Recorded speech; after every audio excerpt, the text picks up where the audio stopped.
Good morning, everybody. Welcome here to Prog Monster. My name is Murph. I am the host of this show, a show dedicated to progressive rock and other forms of rock music.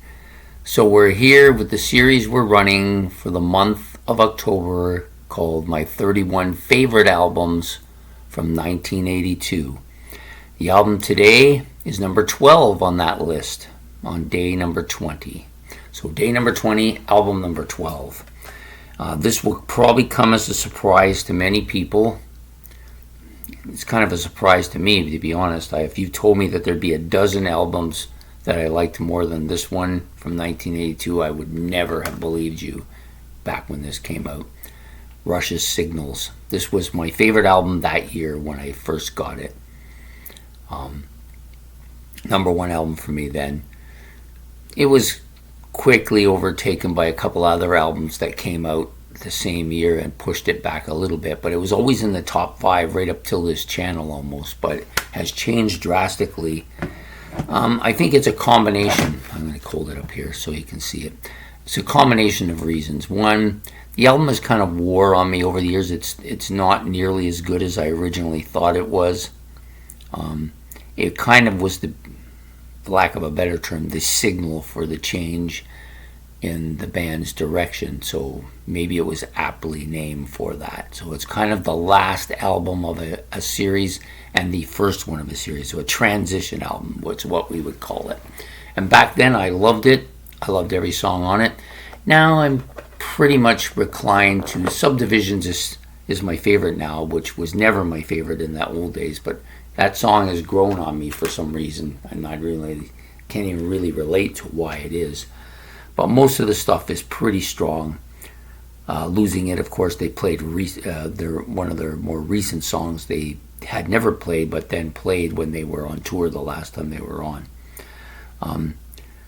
Other songs on the album, New World Man, has remained fairly good for me, but some of the other stuff like The Weapon, Digital Man, Chemistry, they've kind of all gone down a bit. Analog Kid too. Only Subdivisions has managed to hang on to its former luster. The rest of the album, still good though. It's a good album.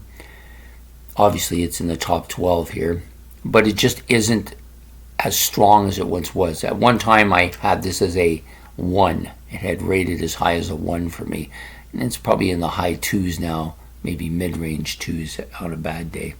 Still a solid album by my favorite band, Rush. But just, I think the other reason why this album has kind of come down is because I've discovered a lot of albums that came out that year that are, I think, better albums than this. And we'll get into those albums. But this is kind of the album that kind of separates the top pack from the rest. So Alan Parsons is close to that too, but this one is the one that from here on in you're getting into really good, solid, fantastic albums. This is the first of those albums. So Rush's Signals coming here, day 20 at number 12 of my 31 favorite rock albums from 1982. I hope you've enjoyed this episode. If you have, please hit the like and subscribe. If you want to hit the notification bell is good too, so you'll get notified of the content coming up on the channel as it comes up. And if you want to make any comments about this album in particular or anything I've said, you can do that.